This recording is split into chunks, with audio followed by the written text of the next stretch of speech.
Hello guys, আজকে আমি বেরিয়ে গেছি মামাবাড়ি যাওয়ার উদ্দেশ্যে। আর কারা কারা এই মন্দিরটাকে চেনো আমাকে অবশ্যই কমেন্ট করে জানিও। তোর একটা ভিউ দেখতে দেখতে আমরা পৌঁছে গেছি। এখান থেকে গাড়ি থেকে নেমে বোন আমাকে কিছু একটা বলছিল, সেটারই ভিডিও নিয়ে নিয়েছি। আর এই দুই পাশে দেখো বিশাল বড় বড় খাল আছে, খালে প্রচুর পানা। আমাদের সাথে দেখা হচ্ছে বিকেলবেলাতে। আমরা এখন মামাবাড়ি চলে এসেছি, আর আমরা আছি এই মাঠটাতে। কটা ভিডিও ছবি টবি তুলবো সেইগুলোর জন্য আমার বোনও আছে। আর দেখো চারিদিকে শুধু ধান ক্ষেত, খুব সুন্দর। ও মাই গড ধান ক্ষেত। A few moments later. তারপর কি সন্ধ্যেবেলা আমাকে গুরু দায়িত্ব দিয়ে দিল আলপনা দেওয়ার জন্য। আমি এখানে বসে বসে আলপনা দিচ্ছিলাম, কিন্তু একা একা আর কি ভিডিও বানানো যায়, তাই এই ভিডিওর ক্লিপটা আমার বোনই নিয়েছে।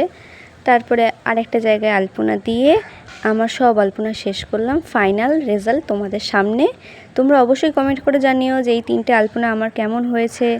আর আমি তোমাদের জায়গাটাও দেখাচ্ছি যে কোন কোন দিকে আমি আলপনাটা দিয়েছি। সো বাই, দেখা হচ্ছে তোমাদের সাথে অন্য কোনো ভ্লগে।